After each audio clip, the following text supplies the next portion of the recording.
దయగలిగినటువంటి మా కన్న తండ్రి, మీకు అపారమైన ప్రేమను బట్టి వందనాలు చెల్లించుకున్నాం తండ్రి. మీ ప్రియబిడ్డలందరముగా మేమందరం కూర్చొని మీ సన్నిధిలోనైనా ఈరోజు మీ మాటలు వినడానికి మేము కూర్చున్నాం తండ్రి. ఇప్పటి వరకు ఎన్నో మాటలు, విలువగలటువంటి మాటలు మా ముందు బిడ్డలు ఎంతగానో తెలియజేసినందుకు వందనాలు చెల్లించుకున్నాం ప్రభావ. మరి ఎన్నో మాటలనైనా మళ్ళీ మేమందరం వినడానికి సిద్ధపడుచుండగా కేవలం వినివారు మాత్రమే మమ్మల్ని మేము మోసపుచ్చుకోకుండా విన్న వాక్య ప్రకారంగా మేమందరము బ్రతికేటటువంటి మహాభాగ్యాన్ని మా అందరికీ ప్రసాదింపచేయమని, మాట్లాడుతున్నటువంటి నాకు సమయోచితమైన జ్ఞానాన్ని ప్రసాదింపచేయమని మా ప్రభువును ప్రియరక్షకుడైన యేసుక్రీస్తు నామమున పెట్టక ప్రార్థన సమర్పించి అడిగి వేడుకుంటున్నాం తండ్రి, ఆమేన్. చేరవచ్చినటువంటి దేవుని పిల్లలందరికీ క్రీస్తు పేర వందనములు తెలియజేసుకుంటున్నాను. దెయ్యపు బోధ, దెయ్యం గురించినటువంటి బోధ, ప్రభులు వారి గురించినటువంటి మాటలు మనం ఎక్కువగా వింటూనే ఉంటాం. కానీ దెయ్యపు యొక్క ఉనికి, దెయ్యపు యొక్క ఆలోచనలు, దెయ్యం గురించినటువంటి బోధలు మనము తక్కువగా వింటూ ఉంటాం. అది కూడా చేయనివ్వదు కూడా. ఎందుకంటే చేస్తే ఎక్కడ నేర్చుకుంటారో, ఎక్కడ మారిపోతారో, ఎక్కడ దేవుళ్ళలోనికి వెళ్ళిపోతారో అని కూడా చాలా జాగ్రత్త పడుతూ ఉంటుంది. కనుక చాలా జాగ్రత్తగా ఆలోచిద్దాం. దెయ్యపు బోధ, దెయ్యం గురించినటువంటి బోధ అన్నటువంటి సందర్భంలో మనము ముందుకు సాగుతానికి కొనసాగిద్దాం. బాగా ఆలోచిస్తే ప్రియమైన దేవుని వాళ్ళారా, దేవుని మాటలే జీవాహారం. నిజం చెప్పాలంటే దేవుని మాటలే మనల్ని జీవింపచేసేది. దేవుని మాటల జీవాహారం అయితే ఈ జీవాహారాన్ని తిని బ్రతుకుతున్న వారు ఉన్నారు. అలాగే ఈ జీవాహారాన్ని తింటూ కూడా దాని యొక్క జీర్ణించుకునే విధానం తెలియక చనిపోతున్నటువంటి వాళ్ళు కూడా ఉన్నారు. మరి మనం ఏ జాబితాలో ఉన్నాము? తిని చనిపోతున్నటువంటి వారి జాబితాలో ఉన్నామా, తిని జీవించే వారి జాబితాలో మనం ఉన్నామా అన్నది కూడా మనం ఈ సందర్భాన్ని మనం పరిశీలించగలిగితే అర్థమవుతుంది. ప్రియమైన దేవుని వాళ్ళారా, ఈ జీవాహారాన్ని తినే రీతిలో తినకుండా ఆలోచించే రీతిలో ఆలోచించుకోకుండా, ఎవరు పెట్టినా ఇది జీవాహారమే కదా అని ఒకవేళ నువ్వు అనుకుంటున్నావేమో, చాలా జాగ్రత్తగా ఉండాలి. అర్థమవుతుంది లేదు, ఇది జీవాహారమే కదా, ఎవరు చెప్పినా ఏంటి, ఎవరు పెట్టినా ఏంటి, బైబిల్లో నుంచి మాటలే కదా అని ఒకవేళ ఏ ఆహారమైనా కూడా తినొచ్చని ఒకవేళ నువ్వు అనుకుంటే రేపు చనిపోయినటువంటి జాబితాలోనికి వెళ్ళాల్సినటువంటి పరిస్థితి వస్తుంది. బైబిల్లో చేసినటువంటి దేవుని బోధ ఎలా ఉంటుందంటే అది ప్రవక్తల బోధ, క్రీస్తు బోధ. అలాగే సిలువ వేయబడినటువంటి క్రీస్తు బోధ అన్నటువంటి మాటలు బైబిల్లో కనిపిస్తూ ఉంటాయి. అర్థమవుతుంది లేదా? మరి అపోస్తలులు ప్రకటించినా కూడా, ప్రవక్తలు ప్రకటించినా కూడా మరి పరిశుద్ధాత్మకు అనుగుణంగా తెలియజేసినటువంటి బోధ, పరిశుద్ధాత్మను క్రాస్ చేయకోకుండా మరి పరిశుద్ధాత్మ చెప్పినటువంటి బోధే అసలు సిసలైనటువంటి దేవుని బోధ. ఈ ముగ్గురు రక్షణ కోసమే బోధిస్తూ ఉంటారండి. దేవుడు బోధించిన, అది ప్రవక్తల ద్వారానైనా, యేసు ప్రభు బోధించిన, తర్వాత అపోస్తలులు బోధించిన, మరి ప్రభుల వారు వెళ్ళిపోయిన తర్వాత పరిశుద్ధాత్మ బోధించినా కూడా ఈ ముగ్గురు బోధించినటువంటి బోధన విధానము ఒక మనిషిని రక్షించేదై ఉంటుంది. ఒక మనిషిని రక్షణలోనికి, ఒక కుటుంబాన్ని దేవునిలోనికి నడిపించేదై ఉంటుంది ఈ ముగ్గురు బోధించినటువంటి బోధ. కానీ సాతాను బోధ ఎలా ఉంటుందంటే అదే దెయ్యపు బోధ, దెయ్యం గురించినటువంటి బోధ. మనం చాలా జాగ్రత్తగా ఆలోచించాలి. సాతాను ఏ పరిస్థితిలో ఉన్నాడో ఒక వచనాన్ని చూసుకుని ముందుకు వెళ్దాం. మరి అపోస్తలుడైనటువంటి మరి పేతురు గారు పత్రిక రాస్తూ, మరి పేతురు రాసినటువంటి పేతురు గారు రాసినటువంటి మొదటి గ్రంథము 5వ అధ్యాయం. చాలా జాగ్రత్తగా వినాలి. దెయ్యపు బోధ తెలియాలి మనకి, దెయ్యం గూర్చినటువంటి బోధ రెండు బాగా గమనించాలి మనం. పేతురు గారు రాసినటువంటి మొదటి పత్రిక 5వ అధ్యాయం బాగా గమనించాలి. జీవాహారాన్ని తింటున్నటువంటి మనము బ్రతికే పరిస్థితిలో ఉన్నామా? జీవాహారాన్ని తింటూ కూడా చెలించలేని చనిపోయేటటువంటి పరిస్థితిలో ఒకవేళ ఉన్నామో మనం పరీక్షించుకోవాలని పరిస్థితి ఎంతైనా ఏర్పడింది. పేతురు గారు రాసినటువంటి మొదటి పత్రిక 5వ అధ్యాయము 8వ వచనాన్ని చదువుకుందాం. 5వ అధ్యాయము 8వ వచనాన్ని చదువుకుందాం. నిబ్బరమైనటువంటి మనుషు బుద్ధి గలవారే మెలకువగా ఉండు. మెలకు అంటే తెలివిగా ఉండాలంట. క్రైస్తవులు ఎలా ఉండాలంట? క్రీస్తులోనికి వచ్చినటువంటి వారు ఎలా ఉండాలంట? నిబ్బరమైనటువంటి బుద్ధి గలవారే మెలకువగా ఉండు. మీ విరోధి అయిన అపవాది ఏమైపోయింది? మనకి విరోధి అయిపోయింది. బాగా గమనించాలి. మీ విరోధి అయినటువంటి అపవాది గర్జించు సింహము వలె ఎవరిని మృంగుదునా అని అనుంది చూడండి. గర్జించు సింహము వలె ఎవరిని మృంగుదునా అని వెతుకుచూ తిరుగుతున్నాడు. చూసారండి, వాడి టార్గెట్ ఏంటి? ఎవరిని మింగాలి కదండి. దెయ్యపు బోధ ఎలా ఉంటుంది? ఎవరిని మింగాలి అని వెతుకుచూ తిరుగుతుందంట. గర్జించు సింహము వలె వెతుకుచూ తిరుగుతుందంట. చూడండి, బాగా గమనించాలి. చాలా మంది నిజమే కదా, ఏదైతే ఏంటి అని తిరుగుతున్నాడన్న సంగతి తెలిసి కూడా మరి చాలా మంది మరి తెలుసుకోలేక బైబిల్లో ఉన్నటువంటి వాక్యాలే కదా, ఏదైతే ఏంటి, ఏదైనా జీవాహారమే కదా అన్నటువంటి భ్రమలోకి వెళ్ళిపోయారు. మరి ఈ మాట ఎందుకు చెప్పండి, మీరు బాగా గమనించాలి. గర్జించు సింహం వల్లే ఎవరిని మృంగుదునా అని తిరుగుతుందంటే, ఆ మింగే పరిస్థితిలో, ఒకవేళ ఆ మింగబడేటటువంటి పరిస్థితిలో ఒకవేళ నువ్వు నేను ఉన్నామేమోనని పేతురు గారు పరీక్షించుకోమంటున్నాడు. బాగా గమనించాలి, పేతురు గారు పరీక్షించుకోమని అంటున్నాడు. కానీ క్రీస్తు బోధ లేక ఈరోజు క్రీస్తును చెరపగోరేటటువంటి బోధే ఉంది తప్ప నిజంగా అండి మరి తెలుసుకోలేని పరిస్థితిలో నాశనానికి వెళ్ళిపోతున్నారు. ఇక్కడ పేతురు గారు ఏం మాట్లాడుతున్నారు? వాడు వెతుకుతూ తిరుగుతున్నాడు, పైగా మింగటానికి ప్రయత్నం చేస్తున్నాడు, మాయం చేయడానికి ప్రయత్నం చేస్తున్నాడు, నిలబడకుండా నిన్ను పడగొట్టడానికి ప్రయత్నం చేస్తున్నాడు అని మరి పేతురు గారు చెప్తున్నాడు. మరి పౌలు గారు కూడా ఏం చెప్తున్నాడో ఒకసారి గమనించాలి. ఎవరి గురించి చెప్తున్నారు? దెయ్యం గురించి చెప్తున్నారు. వీళ్ళంతా భక్తులంతా దెయ్యం గురించి చెప్తున్నారు. చూడండి, కొరింథీయులకు రాసినటువంటి 2వ పత్రిక. మరి పౌలు గారు కూడా కొరింథీ సంఘానికి 2 ఉత్తరాలు రాశాడు. మొదటి ఉత్తరములో 2వ ఉత్తరములో 2వ అధ్యాయము 17వ వచనాన్ని ఒకసారి చదువుకుందాం. 2:17 కొరింథీయులకు రాసినటువంటి 2వ పత్రిక 2వ అధ్యాయము 17వ వచనాన్ని ఒకసారి చదువుకుందాం. కావున ఇట్టి సంగతులకు చాలినవాడెవడు? నిలబడేవాడెవడు? ఈ సంగతులకు నిలబడేవాడెవడు? చాలినవాడెవడు? మేము దేవుని వాక్యమును కలిపి చెరిపెడు అనేకుల వల్లే ఉండక. ఏమిటి అప్పటికే మరి పౌలు గారు చెప్పినటువంటి పరిస్థితిని చూస్తే దేవుని వాక్యాన్ని కలిపి చెరిపే వాళ్ళే ఎక్కువ మంది ఉన్నారు. కానీ మేము అలా ఉండలేదు అని చెప్పేసి పౌలు గారు ఎంత చక్కగా చెప్తున్నాడు చూడండి. మేము దేవుని వాక్యమును కలిపి చెరిపేడు అనేకుల వలె ఉండక నిష్కాపట్యము గలవారమును దేవుని వలన నియమింపబడిన వారమైనయుండి క్రీస్తునందు దేవుని ఎదుట బోధించుచున్నాము. ఏంటి మరి పౌలు గారు చెప్పిన విధానాన్ని గమనించగలిగితే అనేకులు కలిపి చెరిపే వాళ్ళుగా ఉన్నారు. ఎందుకు? మింగటానికి కలిపి చెరిపే వాళ్ళుగా ఉన్నారని మరి పౌలు గారు అదే చెప్తున్నాడు, పేతురు గారు అదే చెప్తున్నాడు. గలతీలకు కూడా ఒక పత్రిక రాశాడు. గలతీలకు రాసినటువంటి పత్రిక 1వ అధ్యాయము 7వ వచనాన్ని కూడా ఒకసారి చదువుకుందాం. 1వ అధ్యాయము 7వ వచనం కూడా చదువుకుందాం. ఇక్కడ కూడా ఏం చెప్తున్నాడు చూడండి. అది మరి ఒక సువార్త కాదు కానీ క్రీస్తు సువార్తను చెరపగోరి. క్రీస్తు సువార్తను ఏం చేస్తారంటే వీళ్ళు చెరిపేస్తారంట. క్రీస్తు సువార్తను చెరపగోరి మిమ్మల్ని కలవరపరచువారు కొందరు ఉన్నారు నాయన అని చెప్తున్నారు. గలతీ పత్రికలోనేమో క్రీస్తు సువార్తను చెరపగోయేవాళ్ళు కొందరు ఉన్నారు. కొరింథీ పత్రికలోనేమో అనేకులు ఉన్నారు. అక్కడేమో పేతురు గారేమో గర్జించు సింహం వలది వెతుకుతూ తిరుగుతుంది నాయన, చాలా జాగ్రత్తగా ఉండాలి అని అంటున్నాడు. భక్తులందరూ, అపోస్తలులందరూ వర్షం మీరు బాగా గమనించాలి.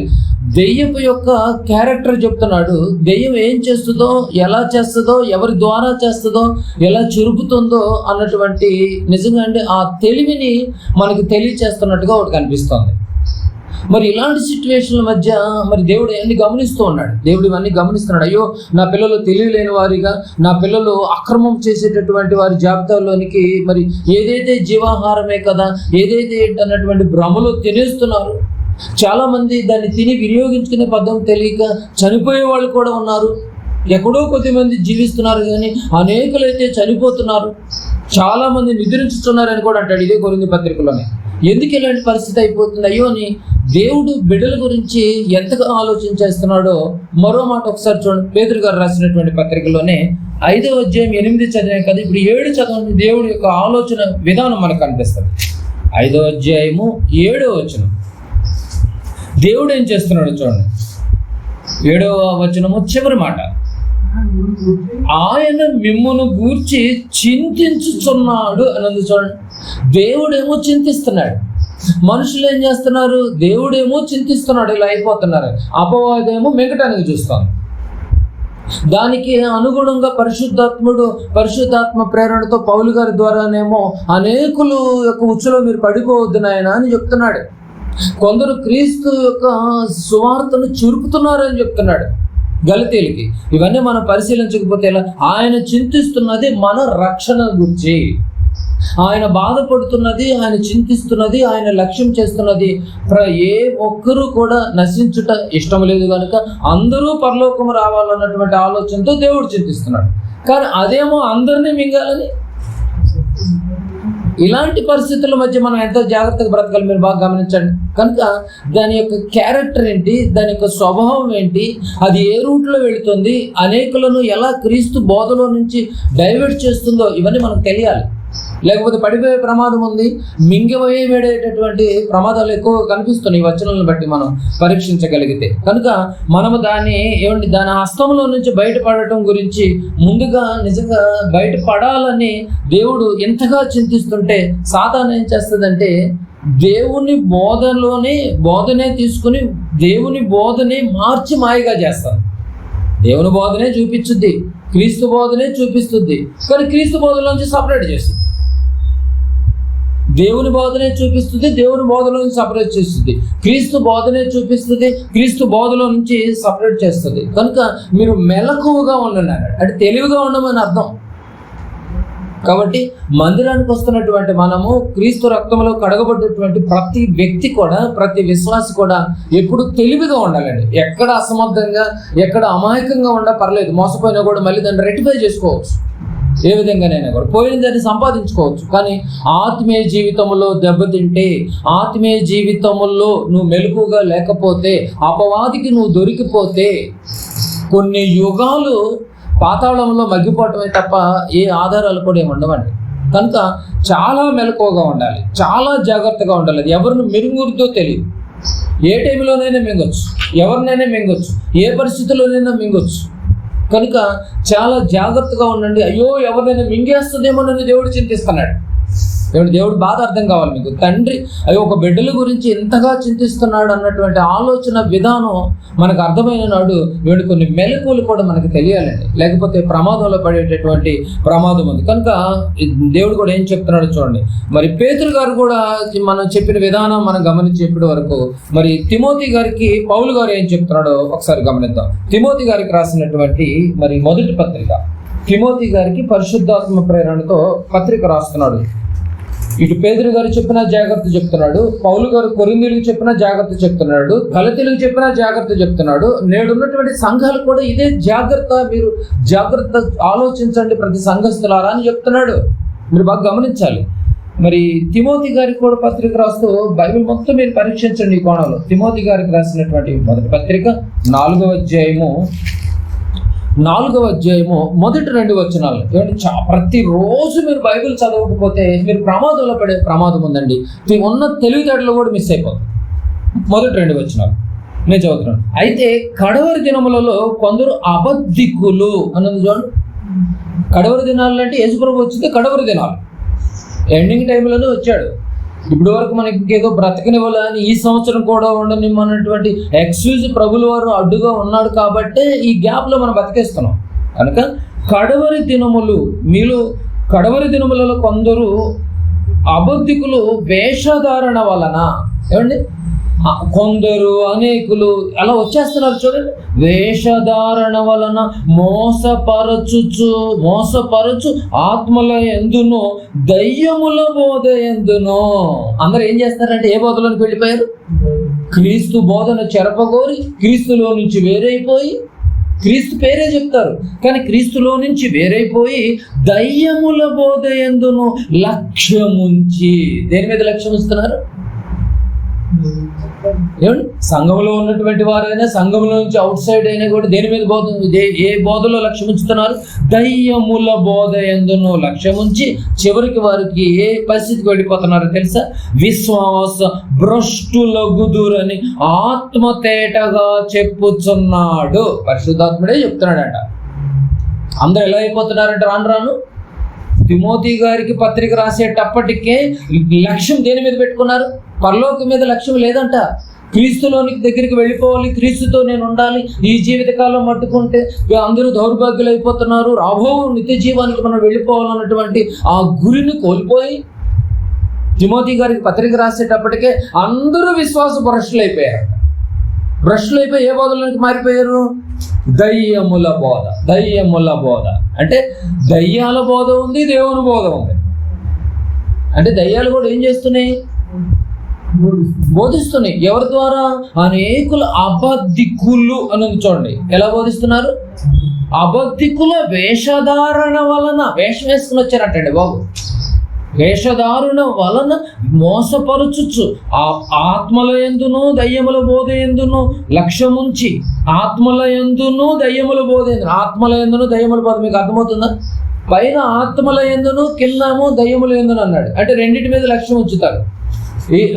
రెండింటి మీద లక్ష్యం ఇస్తారు. ఏటేటి మీద? మొట్టమొదటి ఆత్మల యందును. ఆత్మల ఎందుకు ముందు ఎవరున్నారు చెప్పండి? అక్కడ వేషం వేసుకొచ్చుకున్నటువంటి ఆత్మలు అంటే నడిపిస్తున్నటువంటి దొంగ సేవకులని వీళ్ళు లక్ష్యం ఉంచుతారంట. నెక్స్ట్ దయ్యం మీద లక్ష్యం ఉంచుతారంట. ఆత్మల యందును బోధ యందును, దయ్యముల బోధ యందును అంటే వాళ్ళు చెప్పేటటువంటి బోధ యందును లక్ష్యం ఉంచి చివరికి విశ్వాస భ్రష్టులగుదరని పరిశుద్ధాత్మ తేటగా చెప్పుచున్నాడు. ఎంత బాగుందో చూడండి. తేటగా చెప్పుచున్నాడు. దయ్యముల బోధ యందును లక్ష్యం ఉంచితే విశ్వాస భ్రష్టులు అవుతారని వాక్యం సెలవిస్తాం. దాని పరిణామం దయ్యాల బోధ వింటే మీరు డెడ్ అండ్ విశ్వాస భ్రష్టత్వం వచ్చుద్ది. విశ్వాసంలో భ్రష్టత్వం వచ్చుద్ది. అంటే నిజముగా ఎవరైనా ఏమండి తెలిసి గుంటలో పడతారా చెప్పండి? ఒకసారి గమనించండి. దేవుడు ఎంత జాగ్రత్తలు చెప్తున్నాడు అంటే తెలిసి గుంటలో పడతారా ఏంటి? తెలిసి గుంటలో పడేవాళ్ళు ఎక్కువ మంది ఉన్నారు. తెలుసుకుని కూడా గుంటలో పడే వాళ్ళే ఎక్కువ మంది ఉన్నారు. ఏమండి అగ్ని కాలుతుందని తెలుసు, మనకి వైర్ లోపల కరెంట్ ఉందని తెలుసు, ముట్టుకుంటారా? ఏమండి శరీరానికి ఎక్కడైనా కూడా ఇబ్బంది అవుతుంది, అయ్యో మనం షాక్ కొట్టి చనిపోతామని శరీరంలో ఉన్నప్పుడు మాత్రం శరీరానికి జాగ్రత్త తీసుకుని ఆలోచన చేసి చనిపోతామని ఆలోచన చేసినటువంటి నువ్వు మరి ఈ శరీరంలో నుంచి, ఈ దేహంలో నుంచి ఆత్మ బయటకు వచ్చిన తర్వాత అయ్యో పరలోకానికి వెళ్లకుండా, తండ్రి దగ్గర చేరుకోకుండా నరకంలోనికి వెళ్ళి కొన్ని కోట్ల సంవత్సరాలు అక్కడ కాలిపోయే పరిస్థితి వస్తుంది ఉన్నప్పుడు అని తెలిసినప్పుడు, జాగ్రత్త చెప్పినప్పుడు మరి ఆత్మ విషయమై నువ్వు చాలా జాగ్రత్తగా తీసుకోవాలి కదా. ఏ బోధ అంటే ఆ బోధలో నువ్వు లక్ష్యం ఉంచితే ఎలా? భ్రష్టత్వంలోనికి వెళ్ళిపోతావు కదా. వేషధారణలు వేసుకున్నటువంటి వాళ్ళు అనేకులు వచ్చేసారు, కొందరిని ముందుకు వచ్చేసారు. తెలివిగా ఉండాలి, మెలకువగా ఉండాలి. అది తిరుగుతోంది, మింగుదానికి తిరుగుతోంది. వేషధారణల వలన సేవకులు అనేటువంటి ఆత్మల వలన తిరుగుతుందని అన్నప్పుడు ఎంత జాగ్రత్త తీసుకోవాలి మీరు గమనించాలి. అదే దెయ్యపు బోధ. దెయ్యం కూడా బోధ చేస్తుంది తెలియకుండానే. ఎవరికి? వేషధారణ వల్ల బోధ చేసి భ్రష్టత్వంలోనికి నడిపించి నిన్ను ముంచి మింగివేసి క్రీస్తు సువార్తల్లోంచి నేను చెరిపేస్తుంది, లాగేస్తుంది. నేను ఎన్ని జాగ్రత్తలు చెప్తున్నాడు చూడండి. ఏమంటే నిజంగా ఈరోజు ఎలాంటి పరిస్థితుల్లోనికి వెళ్ళిపోయారంటే, ఈరోజు మనిషి అనేక రకమైన కనుగొన్నాడండి బాబు. చాలా కనుగొన్నాడు మనిషి. అన్ని కనుగొని ఈ మధ్యకాలంలో ఎన్నో యాప్లు కూడా కనుక్కున్నాడండి బాబు. ఆ కనుగొన్నటువంటి యాప్ల్లో పడిపోయి ఏమంటే ఒక యూట్యూబ్ అనేది ఒక యాప్ కదండి, ఒక ఫేస్బుక్ అనేది ఒక యాప్, అలాగే ఒక ఇన్స్టాగ్రామ్ అనేది ఒక యాప్, అర్థమవుతుందా? ఒక టెలిగ్రామ్ అనేది ఒక యాప్. ఎన్నో యాప్ల్లో పడిపోయి అందరూ బిజీ అయిపోయారు. ఈరోజు మనిషి కనుగొన్నవి ఎంత బిజీ అయిపోయినా కూడా దాని డెడ్ ఎండ్ మరణమే. అర్థమవుతుందా? కానీ తెలియకుండా ఏం జరుగుతుందో తెలుసా? వీటన్నిటిలో పడిపోయి అన్నిటిని రీసెర్చ్ చేస్తూ, అన్నిటిని వెరిఫై చేస్తూ, ఎప్పటికప్పుడు వీటిలో ఆలోచనలో పడిపోయి ఆ మనిషి అసలు నేను ఎందుకు వచ్చాను, ఎందుకు పుట్టాను, నా ఆత్మ ఏంటి, నా శరీరం ఏంటి, నాకు దేవుడితో ఉన్నటువంటి సంబంధం ఏంటి అన్నటువంటి ఆలోచన విధానాన్ని మర్చిపోయాడండి. అందరూ బిజీగానే ఉన్నారు. నిజమే కదా? మీరు చెప్పండి. అందరూ బిజీగానే ఉన్నారు. ఏమండి ఇప్పుడు స్మార్ట్ ఫోన్ లేనటువంటి వాళ్ళు ఎవరో మీరు చెప్పండి. డబ్బా ఫోన్లో వాడేటోళ్ళు కూడా మెల్లమెల్లగా నేర్చేసుకుని స్మార్ట్ ఫోన్లోకి వెళ్ళిపోయారు. అర్థమవుతుందో లేదు? ఎవరిని చూసినా మీరు ఒక బస్ స్టాండ్లో చూడండి, ఒక రైల్వే స్టేషన్లో చూడండి, ఒక జర్నీలో ఉన్నటువంటి వారిని చూడండి, ఇంట్లో ఉన్నటువంటి వారిని చూడండి, ఎక్కడ చూసినా ఎవరిని చూసినా కూడా అందరూ ఫోన్ తిప్పుతూనే ఉంటున్నారండి. Busy busy busy busy busy busy busy. నిజమా కాదు మీరు చెప్పాలి? ఎంత బిజీ అయిపోయారంటే రాత్రి 1:30, 2:30, 3 వరకు కూడా చూసి పడుకున్నటువంటి వాళ్ళు ఉన్నారు. అంత బిజీలో పెట్టేసేసి నీ గురించి ఆలోచన చేసుకోలేని పరిస్థితిలో నేను మింగేసింది అంటానికి ఇది కాదా గుర్తు? తెలియకుండానే జీవితాలని మింగేస్తుందండి. తెలియకుండానే ఎంత వచ్చిందంటే 20, 30, 40, 50 సంవత్సరాలు తెలియకుండానే మింగేస్తుంది. దెయ్యం ఎంత అప్డేట్ వెర్షన్లో ఉంది మీరు బాగా గమనించాలి. ఈ స్మార్ట్ ఫోన్ లేనప్పుడు అందరూ కలిసి హ్యాపీగా మాట్లాడుకునేవాళ్ళు. ఎప్పటికప్పుడు లెటర్స్ రాసుకుని, కార్డులు రాసుకుని, నా యొక్క పరిస్థితులు ఎలా ఉన్నాయని లెటర్ ద్వారా తెలుసుకుని మాటలు చదువుతుండగా ఆనందించుకునేవాళ్ళు. ఈరోజు ఒక్కింట్లో ఉన్నటువంటి వాళ్ళు కూడా కలిసి మాట్లాడుకోలేని పరిస్థితి. ఏమండి, ఆ బెడ్రూమ్లో ఉన్నటువంటి వాళ్ళు ఈ బెడ్రూమ్లో ఉన్నటువంటి వాళ్ళకి మెసేజ్లు షేర్ చేసుకుని మెసేజ్ ద్వారా మాట్లాడుకుంటున్నారు. ఎంత బిజీ అయిపోయారు మీరు బాగా గమనించారా? మీరు బాగా గమనించాలి. మనుషులు తయారు చేసినవి ఆ మనిషినే కొంపముంచుతున్నాయి. ఎంత కొంపముంచుతున్నాయి అంటే చివరికి నీ గురించి నువ్వు ఆలోచన చేసుకోలేని పరిస్థితిలో మింగేసింది. కనుక మెలకువగా ఉండండి, కనుక జాగ్రత్తగా ఉండండి. ఇలాంటి సిచ్యువేషన్ల మధ్య వేషధారుల వల్ల, ఆత్మల వలనను, దెయ్యముల బోధల వలనను మీరు విశ్వాసముగా ఉన్నానన్న భ్రమలో ఉంటున్నారేమో, కానీ మీరు భ్రష్టులైపోతున్నారు. జాగ్రత్త తిమోతి. సంఘానికి వస్తున్నటువంటి వాళ్ళందరికీ విషయాలు తెలియజేయి. భ్రష్టత్వములు అనేది వాళ్ళలో వచ్చేసిందని చెప్తున్నాడు. చూసారా లేదు? మత్తయి సువార్త బాగా ఆలోచించాలి. మత్తయి సువార్త 24వ అధ్యాయం. మత్తయి సువార్త 24వ అధ్యాయము 24వ వచనాన్ని కూడా చదువుకుందాం. మత్తయి సువార్త 24:24. ప్రభులు వారు కూడా ఏం మాట్లాడుతున్నారు? మత్తయి గారు మాట్లాడుతున్నారు. అబద్ధపు క్రీస్తులను, క్రీస్తే కానీ ఏ క్రీస్తులు బయలుదేరారు? నేను ఈ తరానికి క్రీస్తు అంటాడు. అబద్ధపు క్రీస్తులను, అబద్ధపు ప్రవక్తలను. ప్రవక్తల పీరియడ్ అయిపోయింది, కానీ మళ్ళీ ప్రవక్తను రాసుకుంటాడు. బాగా గమనించారండి? అక్కడక్కడ కొన్ని పేరు పెట్టి ఆ పేరు పక్కన బ్రాకెట్లో ప్రవక్త అని రాసుకుంటున్నాడు. చూసారు? ప్రవక్తల టైం అయిపోయింది. ఏమండి, అబద్ధపు క్రీస్తులను, అబద్ధపు ప్రవక్తలను వస్తారు మీ దగ్గరికి. ఖచ్చితంగా వస్తారు. మిమ్మల్ని కదిలిస్తారు, మీతో మాట్లాడతారు, మీతో డిస్కస్ చేస్తారు. వచ్చి సాధ్యమైతే ఏర్పరచబడినటువంటి వారిని సహితము మోసపరచుటకై గొప్ప సూచిక క్రియలను, మహత్కార్యములను కనపరిచెదరు. ఏమండి, ఇప్పటి వరకు మీరు విన్నారు. నాయనా, ఆ దురాశ ఉంటే నువ్వు పరలోకానికి చేరుకోలేవు అన్నటువంటి మంచి దృక్కోణంలో నువ్వు బయలుదేరి వెళుతున్నావు. నీ ఆత్మీయ జీవితంలో నీ ఇంటిని జాగ్రత్తగా కట్టుకోవాలన్నటువంటి ఆలోచనతో నువ్వు ముందుకు వెళుతుంటే నువ్వు బాగా స్టాండర్డ్ అయిపోయావు. ఈ కోణంలో నేను నిలబడితేనే నేను పరలోకం వెళ్ళిపోతానని ఏర్పరచబడ్డావు, ఎన్నుకున్నావు, సెలెక్ట్ అయ్యావు. ఇదో నిజం అనుకున్నావు. ఈ నిజంలో నువ్వు ప్రయాణం చేసి వెళుతున్నావు. ఇలాంటి వారి దగ్గరికి వచ్చేసేసి సాధ్యమైతే ఏర్పరచుకున్నటువంటి వారిని సహితము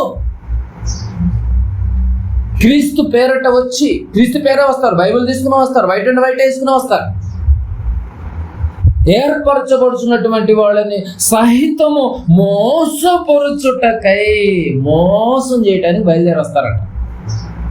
మత్తయ్య గారు కూడా అదే చెప్తున్నాడు. చూడండి, అనేకులు వస్తారంటండి బాబు. ఏర్పరచున్న వాళ్ళని సహితము మోసపరచుటకై గొప్ప సూచిక క్రియలను, మహత్ కార్యములను చేస్తారని లేదు. అక్కడ ఏముంది? కనపరుస్తారు. మ్యాజిక్ అండి, అంత మ్యాజిక్కే. ఏమండి, స్టేజ్ మీద చేసేటటువంటి మ్యాజిక్లన్నీ మన దగ్గర అప్లై చేస్తూ ఉంటారు. ఇన్ని మ్యాజిక్కే కానీ అది ఒరిజినల్ కాదు. అది ఒరిజినల్ అయితే నువ్వు హాస్పిటల్కి వెళ్తావు ఎందుకు? అంతే కదండి. ఎక్కడ ఏ హాస్పిటల్లోనైనా క్రైస్తవుడు ఎక్కడ పేరు ఉండడానికి వీల్లేదు. కానీ హాస్పిటల్ పేర్లను ఎవరివి? అని క్రిస్టియన్స్వే. ఏమంటే జైల్లో పేర్లని ఎవరివి? అని క్రిస్టియన్స్ ఏమంటే మీరు బాగా గమనించారు లేదు. కనుక ఏర్పరచబడిన వారిని సైతము మోసపుచ్చుటకై వాడు మీ దగ్గరికి వస్తాడంటే మింగటానికి ప్రయత్నం చేస్తాడనమాట. అంటే నువ్వు చాలా స్టాండర్డ్గా ఉండాలి, చాలా మెలకువగా ఉండాలి. ఈ విషయంలో నువ్వు ఏమైపోతావు అని దేవుడు ఏం చేస్తున్నాడు? చింతిస్తున్నాడు, బాధపడుతున్నాడు, చింతిస్తున్నాడు, బాధపడుతున్నాడు. కనుక మోసపరుచుకోకుండా ఉండాలి అంటే మోసపోయి ఇది దేవుని బోధ అనుకుని దెయ్యం బోధలో నిలిచిపోయిన వాళ్ళు చాలా మంది ఉన్నారు. మోసపోయి దెయ్యపు బోధలో ఉంటూ ఇది దేవుని బోధే అని అనుకుని దాంట్లో నిలిచిపోయినటువంటి వారే చాలా మంది ఉన్నారండి. చాలా మంది ఉండిపోయారు. కనుక నీ ఆత్మీయ జీవితం ఎలా ఉంది? ఏ బోధలో ఉన్నావు? దెయ్యపు బోధలో ఉన్నావా? దేవుని బోధలో ఉన్నావా? ఒకవేళ దెయ్య బోధలో ఉంటే నువ్వు విశ్వాస భ్రష్టత్వం వచ్చేస్తుంది. కనుక నువ్వు చాలా జాగ్రత్తగా ఉండాలి. వాడు నిన్ను కూడా మింగటానికి వస్తున్నాడు. సాధ్యం అయితే అంటే ఎంత ప్రయత్నం చేస్తున్నాడు చూసారా? మింగటానికే ప్రయత్నం చేస్తున్నాడు, వెతుకుతున్నాడు, తిరుగుతున్నాడు, 24 గంటలు డ్యూటీ చేస్తున్నాడు. మెలకువగా ఉండండి, మిగటానికి ప్రయత్నం చేస్తున్నాడు అంటే మెలకువగా ఉండండి అని చెప్పి మెలకువగా ఉండి 24 గంటలు ప్రార్థన చేసేవాళ్ళు ఒక సంఘం కూడా ఉంది. మెలకువగా ఉండండి అంటే 24 గంటలు ప్రార్థనలో ఉండమని కాదు అక్కడ అర్థం. తెలివిగా ఉండమని, జ్ఞానంతో ఉండమని. కనుక బాగా గమనించాలి. దెయ్యపు బోధ నీకు తెలియాలి, దెయ్యపు క్యారెక్టర్ నీకు తెలియాలి. వాడు ఏం చేస్తున్నాడు, ఏం చేయటానికి తొందరపడుతున్నాడు, దేవుడు నిజంగా ఈ విషయాలన్నీ మీకు తెలియాలి. వాడు కడవరి కాలంలో కొందరు అబద్ధికులు వేషధారణ వలన ఆ దెయ్యముల బోధ యందు లక్ష్యం ఉంచి దేవుని బోధ పట్ల ఇంట్రెస్ట్ తగ్గిపోతుంది మనకి ఆటోమేటిక్గా. దేని బోధ పట్ల ఇంట్రెస్ట్ ఎక్కువైపోద్ది? దెయ్యముల బోధ యందు ఇంట్రెస్ట్ ఎక్కువైపోద్ది. మహత్కార్యాలు, సూచిక క్రియలు, ఎక్కడికైనా వెళితే బాగుండు, ఏదైనా జరిగితే బాగుండు అన్నటువంటి ఆలోచనలోకి నిన్ను తీసుకెళ్ళిపోతూ ఉంటాడు వాడు. మెలకువగా ఉండకపోతే ప్రమాదంలో పడే ప్రమాదమే ఎక్కువగా ఉందని ఒకటి మనకు అర్థమవుతుంది. కానీ ఈ విషయాన్ని ఏమంటే పాత నిబంధనలోనే ఒక ఇన్ఫర్మేషన్ ఇచ్చాడండి. ఇక్కడ ఏమంటున్నాడు మత్తయి సువార్త 24:24 అబద్ధపు క్రీస్తులను అబద్ధపు ప్రవక్తలను వచ్చి సాధ్యమైతే ఏర్పరచబడిన వారిని సహితము మోసపురుచుటకై గొప్ప సూచిక క్రియను మహత్కార్యములను కనబరచెదరు, షో చేస్తారు వచ్చి అని కొత్త నిబంధనలో చెప్పినట్టుగా ప్రభులు వారు జాగ్రత్త తీసుకోమని చెప్పాడు. ఒకసారి పాత నిబంధనలోనికి రండి.